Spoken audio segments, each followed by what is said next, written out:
തൊഴിലാളികൾക്ക് സർക്കാർ അംഗീകരിച്ച തൊഴിൽ കാർഡ് ലഭ്യമാക്കുക, 60 വയസ്സ് പൂർത്തീകരിച്ച തൊഴിലാളികൾക്ക് പെൻഷൻ അനുവദിക്കുക തുടങ്ങി വിവിധ ആവശ്യങ്ങൾ ഉന്നയിച്ച് Kerala land commission agent union സർക്കാരിന് നിവേദനം സമർപ്പിക്കുന്നതിന്റെ ഭാഗമായി ജില്ലാ സമ്മേളനം സംഘടിപ്പിച്ചു. മാളയിൽ നടന്ന സമ്മേളനം ബെന്നി ബെഹനാൻ MP ഉദ്ഘാടനം ചെയ്തു. KLCA ജില്ലാ പ്രസിഡന്റ് EM വിൻസെന്റ് അധ്യക്ഷത വഹിച്ചു. സംസ്ഥാന president NK Jyothish Kumar, general secretary R Vishnuprasad, ജില്ലാ general secretary MP Kuttan, CM Jafar Khan, TK Ummer, KM Beeran, Sunikumar Thachilath, PA Sathyan, VN Venugopal, AT Muhammad Ali എന്നിവർ പങ്കെടുത്തു.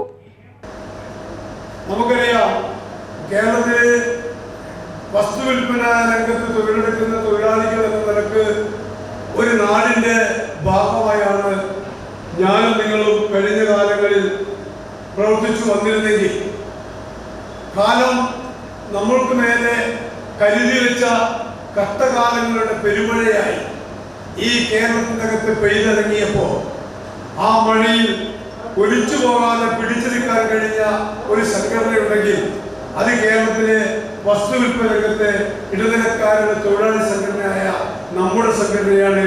അത് KLCA.